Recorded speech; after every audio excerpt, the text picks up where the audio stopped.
Hi everyone, and welcome back to my channel. In this video, we are going to read a book called A House in the Woods.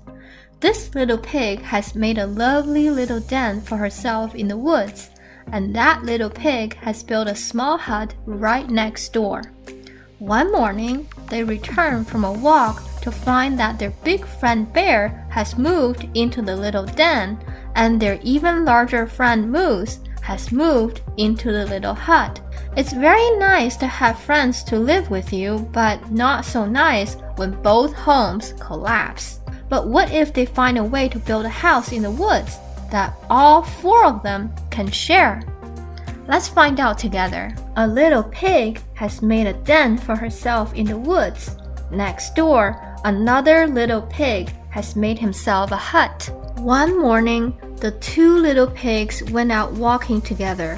One little pig found a feather, and the other found an interesting stick. But when the first little pig brought her feather home to her den, she discovered that Bear had moved in, which she didn't mind because she liked Bear. But Bear was so big that, oh dear, the den was wrecked. And when the second little pig went home to his hut with his stick, he discovered that Moose had moved in, which he didn't mind either because he liked Moose.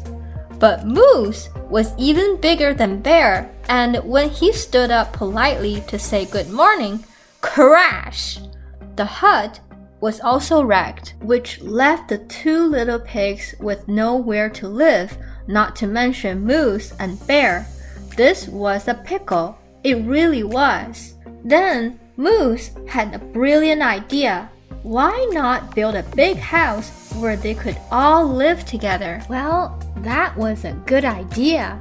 Except that building a big house with real windows and doors, a roof, stairs, and chimney stacks isn't easy. They couldn't do it on their own, so Moose called the beavers on the telephone. And soon afterward, a team of beaver builders came to help them. The beavers said that they wished to be paid in peanut butter sandwiches.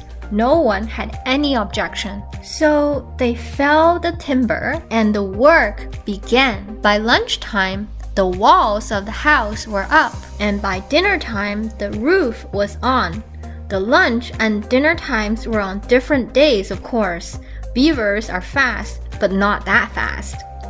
Bear made the staircases and chimney stacks, while Moose fitted the windows and doors. Then they both went with the two little pigs to the junkyard for furniture and curtains and all the other things that go inside a house. At last, the house was finished. The beavers handed over their bill and left. There was just enough time to get to the store to buy the bread and peanut butter. Then the little pigs helped Moose and Bear make 6 plates of peanut butter sandwiches, which they delivered in person to the beavers, who had all gone back to their lodge on the lake. It had been a busy time for the little pigs and Moose and Bear. They had worked hard. Had it been worth it? What do you think? Just look what a beautiful new house they have. Bear went to bed first because she was so tired. And after they had finished their supper and washed the dishes and told stories for a while around the fire, Moose and the two little pigs climbed the stairs to bed. Soon, the only sounds to be heard were the soft chirps of sleepy birds roosting in the rafters, the tiny rustling of wood mice in the fallen leaves outside, and just now and then the gentle snoring of Bear. Good night, Bear. Good night, Moose. Good night, little pigs. Sweet dreams, everyone.